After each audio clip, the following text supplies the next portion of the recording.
What inspires you? It's a question that people love to ask, but one that's kind of hard to answer. Well, I find inspiration in a lot of things. I'm constantly inspired by things new and old. How do I boil it down to one single thing? Well, if you were to ask me what inspired me to be a filmmaker, I know exactly what I would tell you. Most filmmakers are inspired by film, naturally. It could be a series, multiple standalone films, or perhaps only one. For me, it's mostly one film.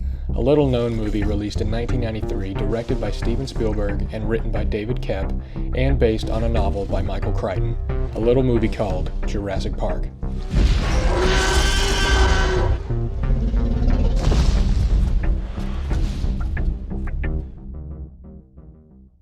So why Jurassic Park? To answer that question, we'll have to rewind a bit. Okay, so as a child I had one major love, that love being for dinosaurs, and so did every other boy at the age of 5. The only difference is I never grew out of it. I grew up reading dinosaur books and watching Discovery Channel documentaries. I always thought it would be cool if dinosaurs and humans could exist together. Little did I know that not long after, my prayers would be answered when my grandma gave me a VHS copy of Jurassic Park. Needless to say, I was blown away. I wore that VHS tape out in a matter of no time, so then my parents, who I suppose are gluttons for punishment, bought me the entire trilogy on DVD. And I began to watch all 3 movies repeatedly, in particular The Lost World, which I think gets a little too much hate. Anyways, from then on my passion grew even more and I began to collect the vintage toys, many of which I still have to this day and don't plan on getting rid of. However, I did sell a majority of my collection, which we'll get into a little later. As I got a little older, I discovered something within the menus of the DVD. In the bonus materials section was an hour-long featurette about the making of Jurassic Park, narrated by James Earl Jones. This blew my mind almost as much as the movie. I loved seeing the sets, the animatronic dinosaurs, and the sheer amount of work put into the production. It kind of ruined the magic of the movie a little bit, but I didn't care. What I remember thinking is, I can do that. Slam on the station, he slid. Good. My family had an old Sony Handycam recorder. It recorded to high 8 tapes. I know, ancient technology by today's standards, but it was all I had. I recorded my own Jurassic Park movies and would premiere them to my family. Sadly, most of these have been lost to time, but it really gave me a passion for making movies. When the tapes became too much hassle, my family gifted me another Sony Handycam recorder. This one was newer and recorded to micro SD cards.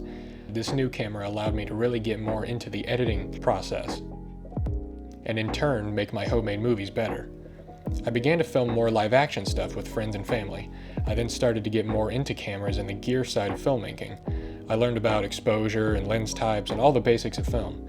This compelled me to upgrade to my first DSLR, a Nikon D3300. With this camera, I was sort of forced to pay more attention to how I was shooting, and I began to give more care to lighting and composition. This is around the time when I began to sort of, I wouldn't say grow up, but I guess evolve.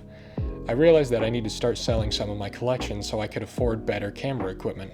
I realized that at that time that's where my life was going and that's where my passion was going. So I began to sell a lot of stuff I'd collected, but I kept the stuff that meant the most to me, mostly the vintage toy line.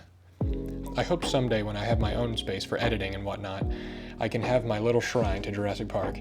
I made pretty good money selling my collection, which allowed me to make another camera upgrade to the Lumix G7, and shortly after the Blackmagic Pocket.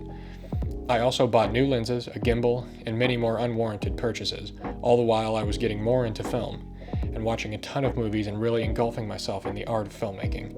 It's from here that I fell headfirst into filmmaking. I've never looked back. I've been able to meet so many new people and have so many great experiences over the past 3 years.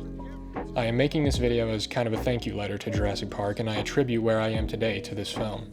If it wasn't for the movie, and more specifically the behind the scenes, I don't know if I would have fallen in love with making movies like I did. And I can't believe that all of this came from a dusty VHS tape 14 years ago.